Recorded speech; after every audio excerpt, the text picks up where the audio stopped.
Hi dear students, welcome back once again Intelligence Career Institute. Myself Intekhab Haider, final year MBBS student. आज हम लोग बात करने जा रहे हैं कि हम लोग इस 24 डेज़ के अंदर बायोलॉजी को कैसे पढ़ें। बहुत सारे बच्चों की क्वेरीज थी और काफ़ी कमेंट आ रहे थे कि सर बायोलॉजी कैसे पढ़ें, बता दीजिए एक बार।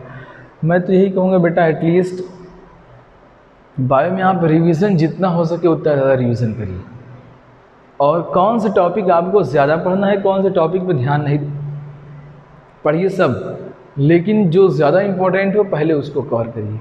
जैसे हम लोग शुरुआत करते हैं, अगर हम ये भी बता दें वेटेज क्या है। अगर आप जो है स्कोर करना चाहते हैं 70 to 80 क्वेश्चन, 70 क्वेश्चन हार्डली कोई भी NCERT पढ़ रहा है, हवा में पढ़ रहा है तो भी 65-70 क्वेश्चन सही हो जाते हैं। जो पूरे साल NCERT लोगों ने लाइन बाय लाइन पढ़ी है, लाइन टू लाइन NCERT जिन बच्चों ने पढ़ी है, उनके 80 क्वेश्चन सही हो जाएंगे। ठीक, बाकी 10% क्वेश्चन जो हैं,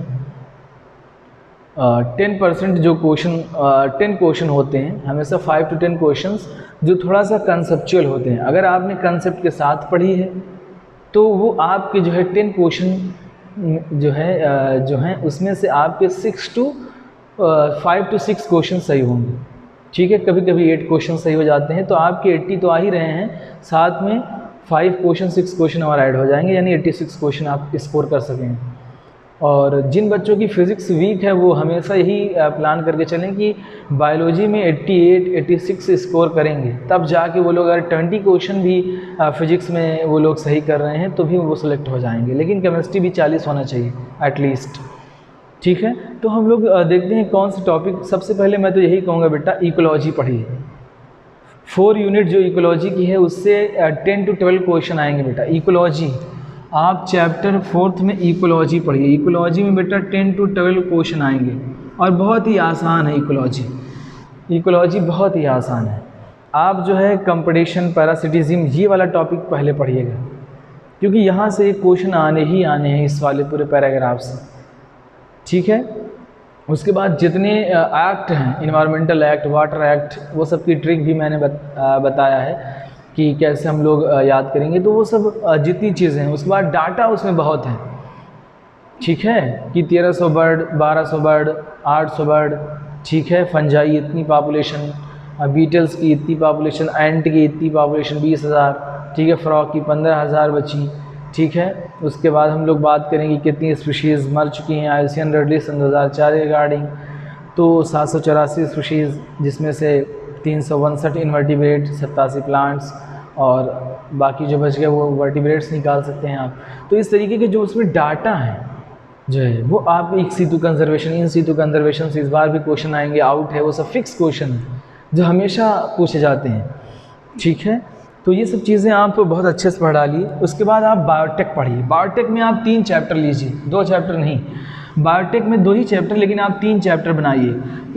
आप microbes in human welfare and 2 chapter ये बायोटेक के। इससे भी बेटा कम से कम 8 क्वेश्चन आएंगे आपके, 7 से 8 क्वेश्चन इससे आएंगे। ठीक है, बायोटेक बहुत ही आसान चैप्टर है। 2 चैप्टर बायोटेक के, एक जो है माइक्रोब्स इन ह्यूमन वेलफेयर।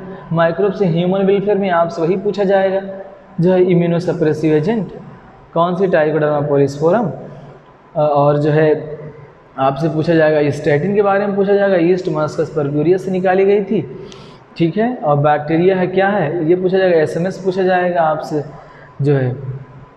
ये मैंने ट्रिक बताई है सबको, लिंक भी शेयर किया था जो है। तो ये सब यही सवाल आते हैं हमेशा जो है। और अगर हम लोग बायोटेक की बात करें तो इसमें एक घिसा पिटा क्वेश्चन वही आता है जो है, कॉटन बॉलवर्म, वही घिसा पिटा बीटी टॉक्सिन चला आ रहा है। तो ये सब अच्छे से पढ़ लीजिएगा, बहुत अच्छे से पढ़िएगा। उसके बाद हम लोग बात करेंगे strategies for enhancement in food production वाले में।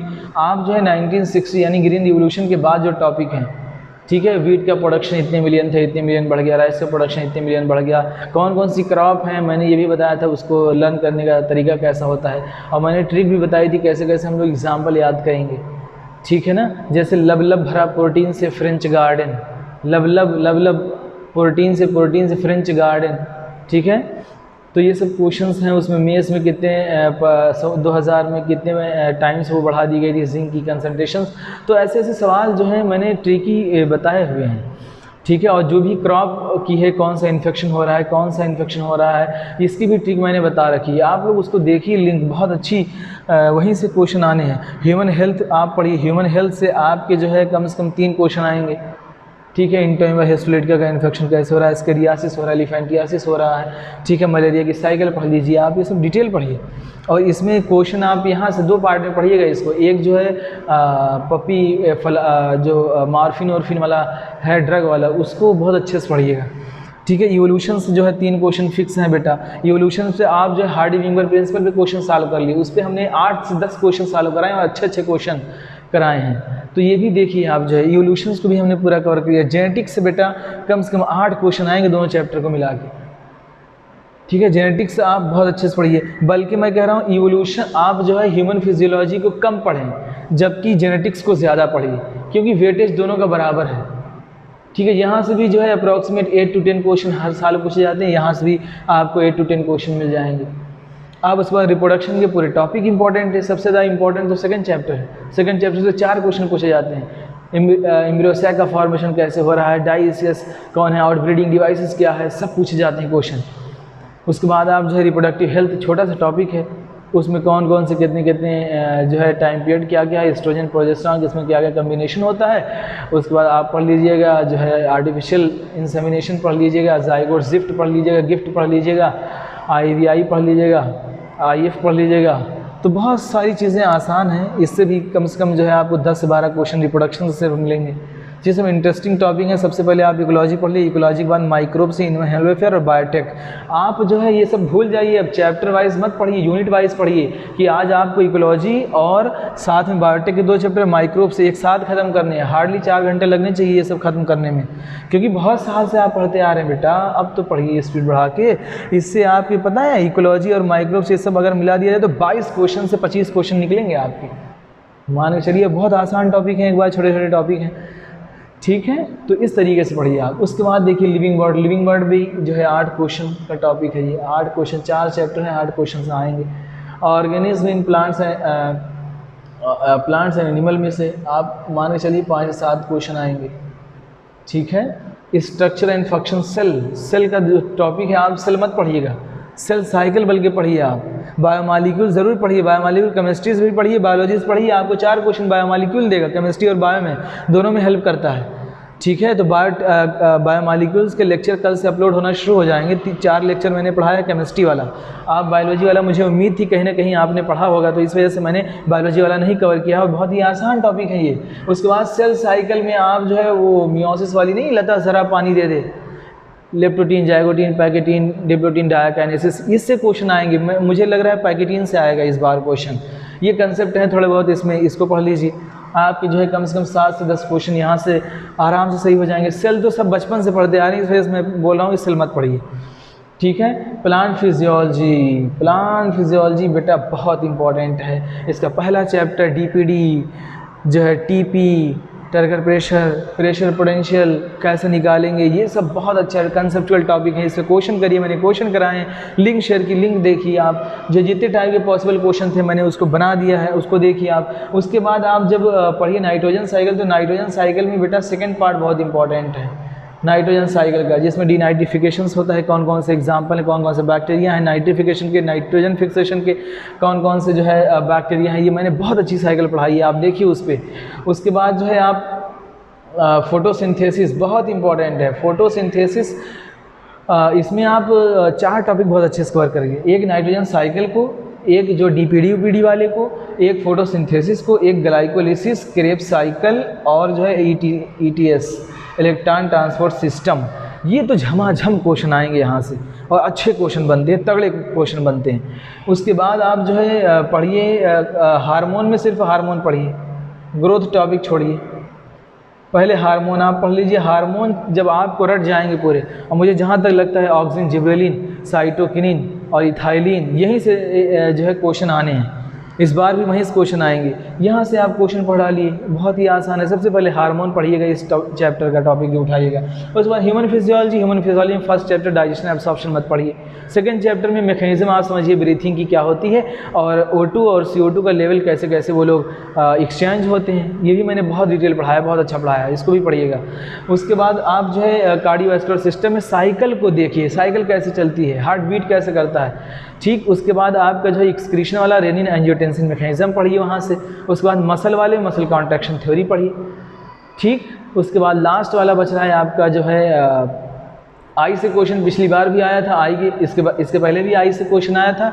इस बार मुझे जहाँ तक उम्मीद लगती है वो ईयर से आएगा, क्योंकि ईयर से पिछले 3 साल से क्वेश्चन नहीं आए हैं, तो मैं यही कहूँगा ईयर आप अच्छे से पढ़िए, पहले ईयर पढ़िएगा, ठीक है। उसके बाद ब्रेन पढ़िएगा, आई सबसे लास्ट में पढ़िएगा। उसके बाद आप जो है हार्मोन वाले में क्या पढ़ेंगे, हार्मोन वाले में सब थोड़ी नहीं पढ़ना है, आप मैकेनिज्म ऑफ हार्मोन पहले पढ़िए। उसके बाद से तो आपको पता है कि आपने पैनक्रियाज से कौन कौन हार्मोन रिलीज होता है, कितनी बार पढ़ा है, कितनी बार पढ़ेंगे। उसके बाद आप एपिनेफ्रिन और एपिनेफ्रिन, किडनी वाले वो एड्रिनल मेडुल्ला कॉर्टेक्स वाले हार्मोन याद कर लीजिए, ठीक है। कौन कौन से हार्मोन RBC का फॉर्मेशन कराते हैं ये सब पढ़ लीजिए।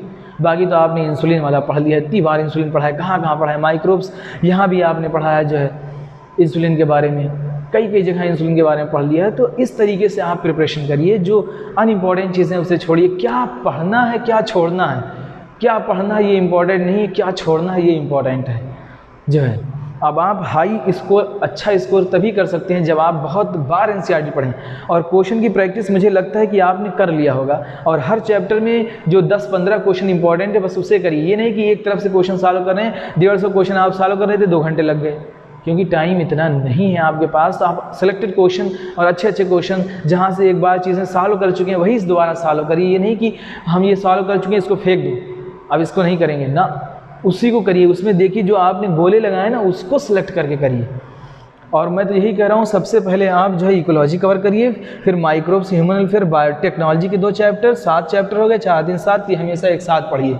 उसके बाद आप रिप्रोडक्शन कवर करिए, जेनेटिक्स कवर करिए, ठीक है। फिर इवोल्यूशन कवर करिए, फिर ह्यूमन हेल्थ और स्ट्रेटजीज वाले में लास्ट का पोर्शन देखना है आपको, ठीक है। इसमें भी सबसे पहले आप प्लांट फिजियोलॉजी कवर करिए। उसके बाद जो है आप कवर करिए जो है इसके सेल साइकिल वाले क्वेश्चन।